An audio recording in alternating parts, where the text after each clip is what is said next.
जय माता दी, जय माँ कामाख्या, जय श्री महाकाल महाराज।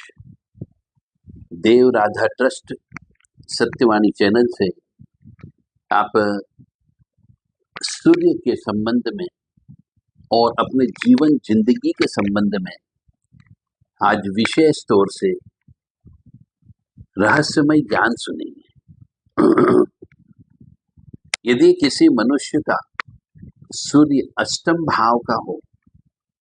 तो उस मनुष्य को डिप्रेशन की बीमारी लग जाती है। सूर्य अष्टम भाव का होता है तो ऐसे मनुष्य को डिप्रेशन की बीमारी लगने की संभावना ज्यादा होती है और माइंड से वो अपसेट हो जाता है। इन सब का कारण मैं आज बताऊंगा आपको।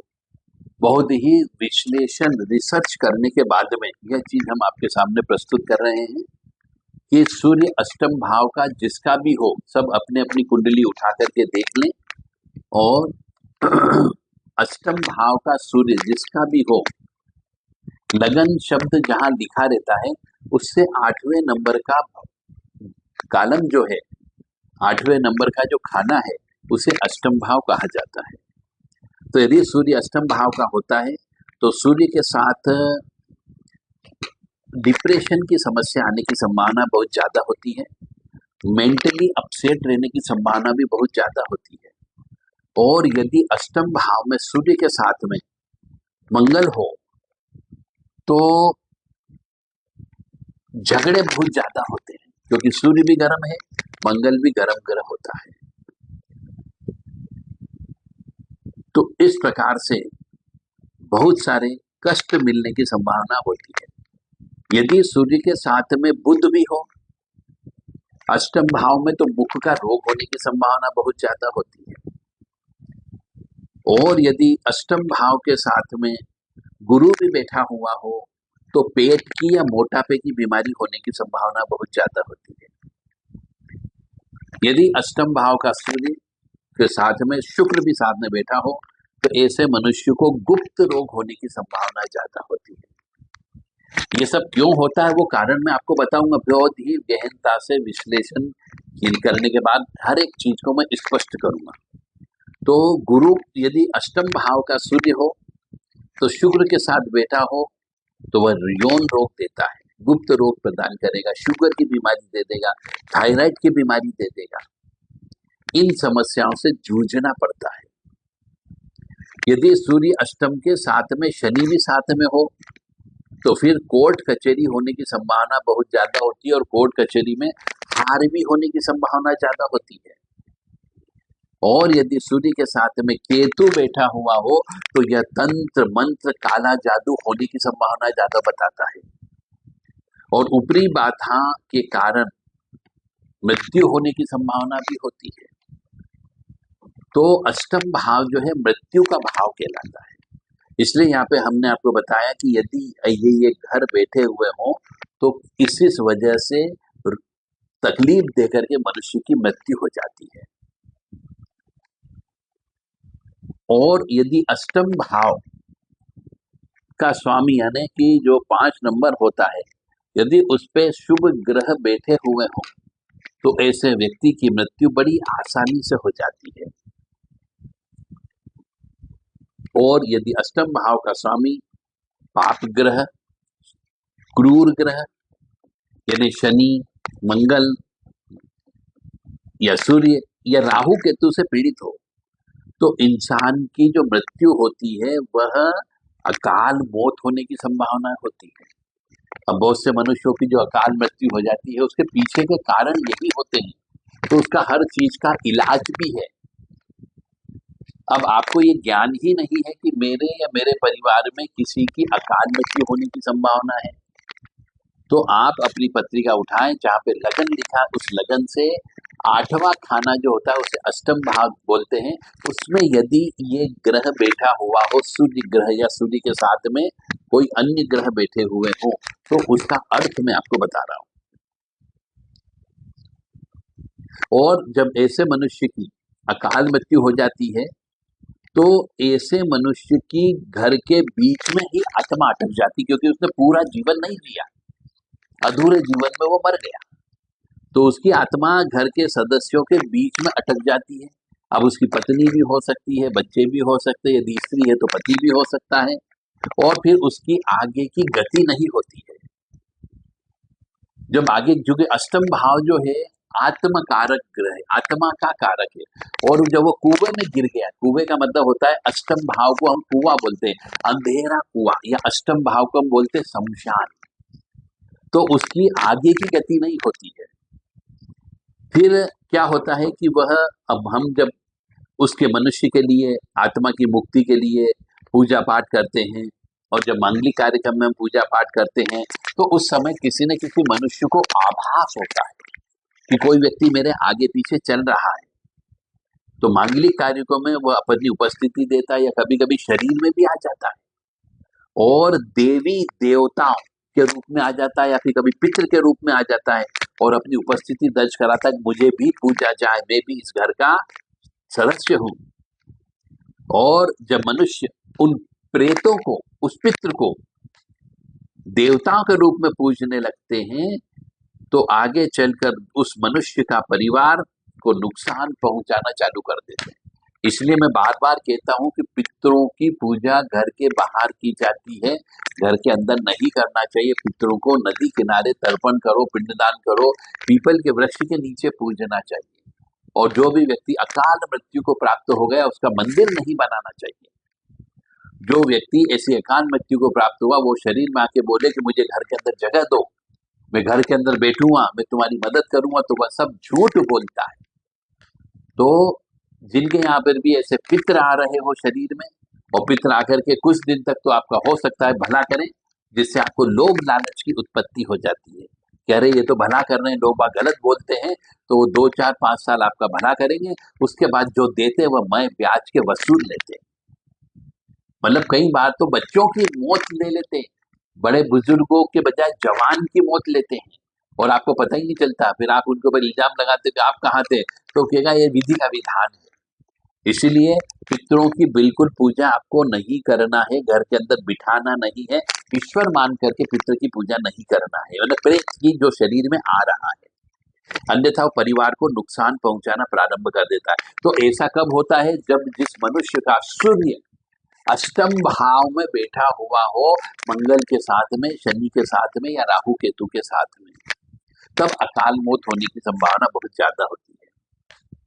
तो जो व्यक्ति अकाल मौत हो जाता है, उनकी आत्मा प्रेत योनि में अटक जाती है, तो कहीं न कहीं परिवार की प्रगति रुक जाती है। और जिसके यहाँ पे ऐसा होता है,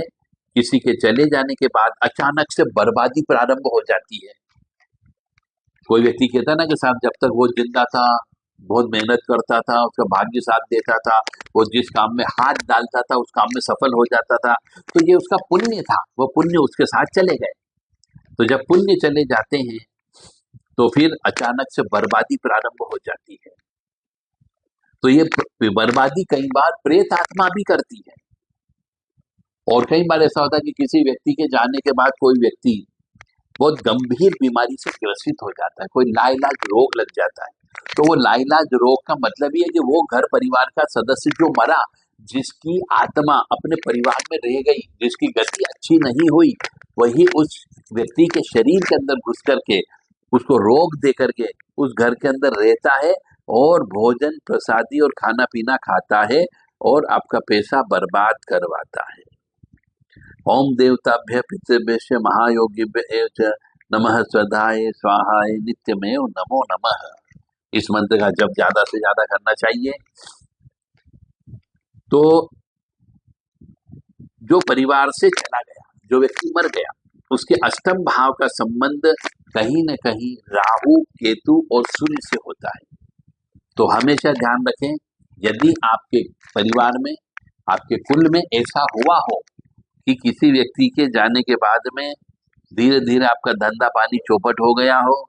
घर पूरा टूट गया हो, किसी व्यक्ति को लाइलाज बीमारी लग गई हो, तो आप देव राधा टस्ट सत्यवाणी चैनल से संपर्क कर सकते हैं। आपका इलाज किया जा सकता है, उस प्रेत, उस पितृ की मुक्ति कराई जा सकती है।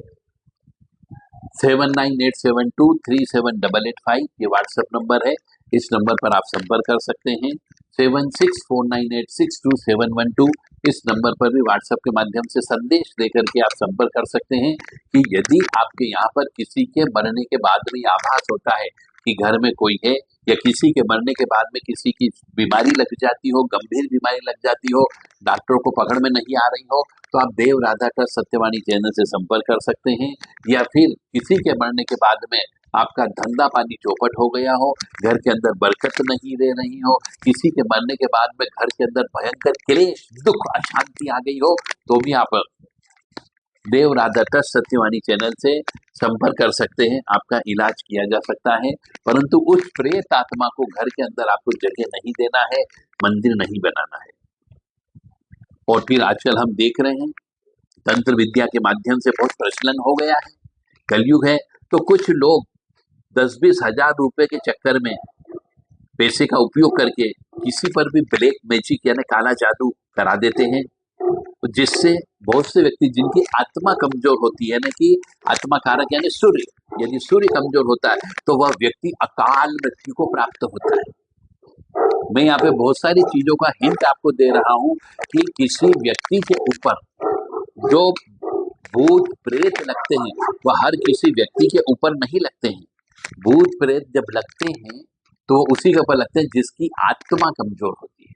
और आत्मा कमजोर होने का मतलब है या तो मनुष्य का जन्म मनुष्य गण में हुआ हो, या फिर देवता गण के रूप में हुआ हो, देव गण के रूप में हुआ हो,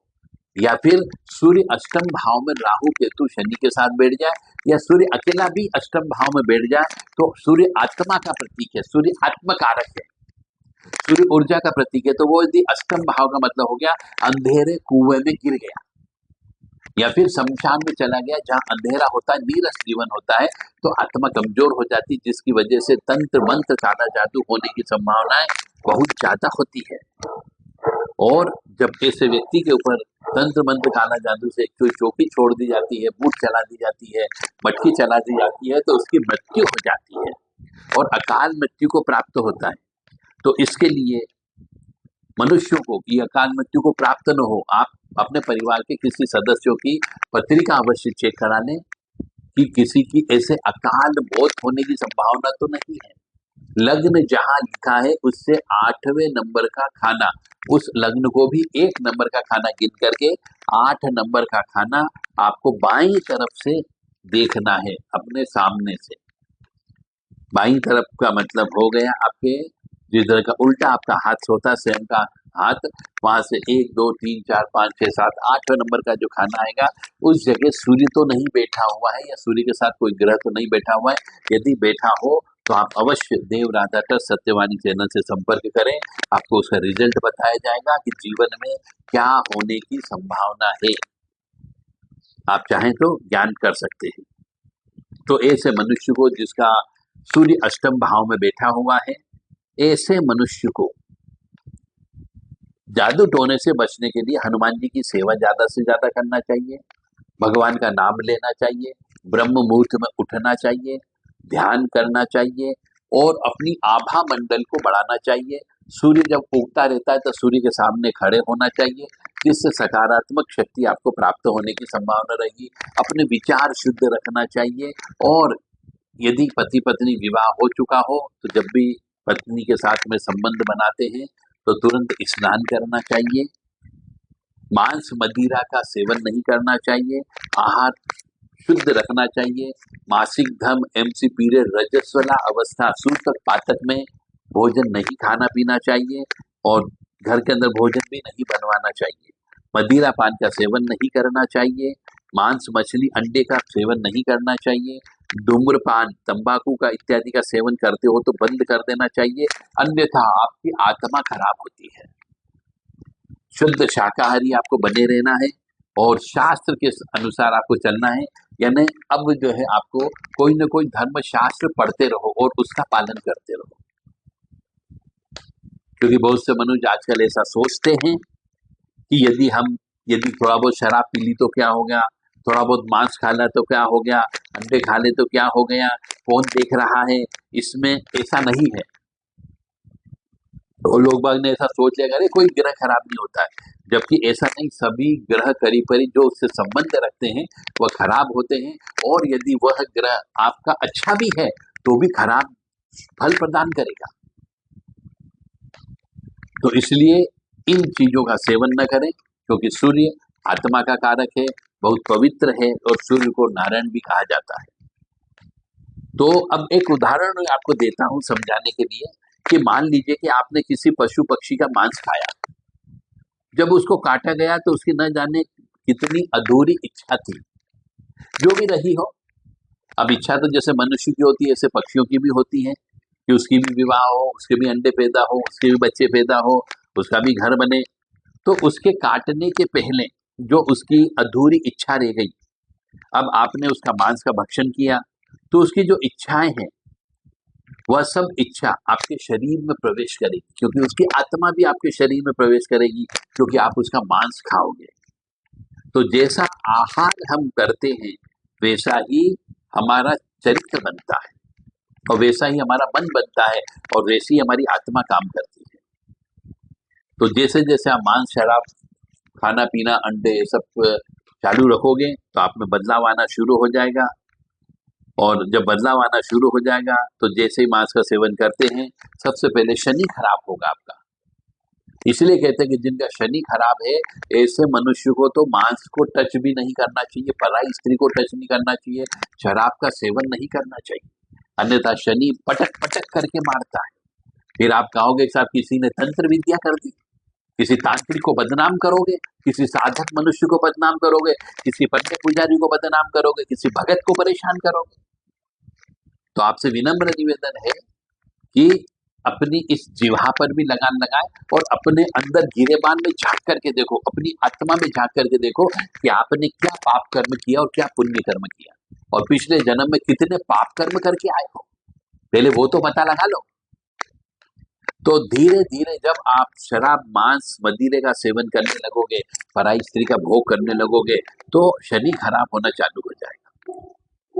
फिर हमारे कार्य भी ऐसे हो जाएंगे शनि जैसे, कि किसी के साथ अभद्र व्यवहार करने लग जाना, हर किसी से झगड़ा कर लेना, छोटी छोटी बात पर मारपीट कर देना, किसी का पैसा ले लिया तो पैसा वापिस ही नहीं करना, डकार के साथ। तो इससे आप अपने ऊपर और पाप कर्म बढ़ाते हो, और अपने कष्टों को और बढ़ा देते हो। आप अपनी लग्जरी लाइफ के लिए दूसरों की जिंदगी को बर्बाद कर देते हो। फिर किसी को अपने प्रेम प्यार के चक्कर में फंसा लेते हो, उस लड़की या उस पुरुष की जिंदगी बर्बाद करके उसको भी छोड़ देते हो। तो मनुष्य ऐसे कार्यों में लिप्त हो जाता है जो उसकी कुंडली या उसके भाग्य में होता ही नहीं, उसके विरुद्ध होता है, परंतु वो ऐसा काम करने लगता है क्योंकि उसने जो है शनि को खराब कर दिया, मांस का सेवन कर लिया, मदिरा पान कर लिया, अंडा खा लिया उसने, मछली खा ली उसने, पराई स्त्री का भोग कर लिया, सूतक पातक का भोजन कर लिया, मासिक धर्म की स्त्री जो रजस्वला होती है, जिसको हम बोलते हैं एक तरीके से अशुद्ध स्त्री के साथ में सहवास संभोग कर लिया। तो वो ऐसे व्यक्ति अक्षम्य अपराध करते हैं, और इस अपराध की सजा को कभी माफी नहीं दी जा सकती। तो इस तरह अपनी कुंडली के बहुत से प्रारब्ध कर्म जो अच्छे होते हैं आप उनको भी काट डालते हो, और जो खराब हैं उनको और ज्यादा खराब कर देते हो, और फिर आप इधर उधर उपाय ढूंढते रहते हो, ज्योतिषाचार्य लोगों के पास जाते हो, परंतु ज्योतिषी को ये नहीं बोलते हैं कि मैंने ये पाप कर्म कर लिया, क्योंकि मनुष्य को अपना जो भी कर्म करता है ज्योतिषी को अवश्य बताना चाहिए, ताकि वह उसके हिसाब से आपके ग्रहों को असेस कर सके। क्योंकि आप तो बिल्कुल भले मनुष्य बन करके चले जाते हो, पुण्यवान मनुष्य बन करके चले जाते हो, साहब मेरी ये जन्म तारीख है, ये जन्म समय है, जन्म स्थान है, बस आप मेरा भविष्य बता दो जरा, और फिर कष्ट आते तभी आप ज्योतिषी के पास जाते हो, पुण्य कर्म आप करते नहीं हो। तो ऐसे उपाय, पहली बात तो आपको ज्योतिषी उपाय बताएगा तो वो उपाय कारगर भी लागू नहीं होंगे, फिर आपके साथ साथ आपके परिवार वालों को भी आपके कुकर्मों का नतीजा भुगतना पड़ता है, क्योंकि पाप कर्म करोगे, और पाप कर्म करने से आप एक ही छत के नीचे रहते हो, तो ऐसा कहा जाता है कि पिता के द्वारा किए गए पाप कर्मों का फल बच्चों को भी भुगतना पड़ता है और माँ के द्वारा किए गए पाप कर्मों का फल भी बच्चों को भुगतना पड़ता है।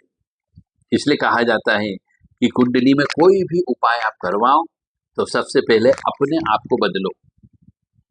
तो मेरा आप सब लोगों से विनम्र निवेदन है कि जिंदगी में जब भी कष्ट आए तो पहले जिसके पास भी उपाय के लिए जा रहे हो उसको पहले से अपनी गलतियां बता दो कि साहब मेरे में ये गलतियां हैं और ये मैं गलतियां कर चुका हूँ, उसका पाप का प्रायश्चित कर्म आप मुझे बताओ ताकि मैं पापों का प्रायश्चित कर सकूं, क्योंकि पाप कर्म तो मैंने कर लिया है। तब तो कोई उपाय लागू होंगे, अन्यथा भले ही आप कहीं पर भी किसी भी देव स्थान पे चले जाओ,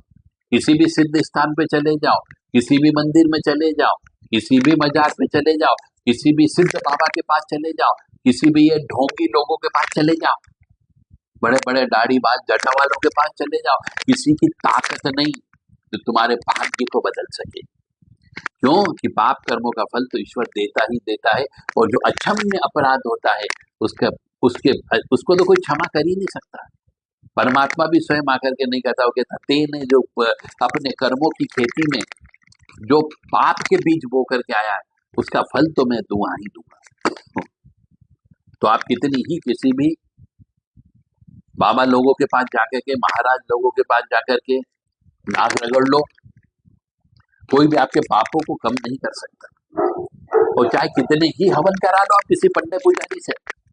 किसी सिद्ध बाबा से, किसी त्यागी तपस्वी से, किसी की ताकत नहीं जो आपके उसको कम कर सके।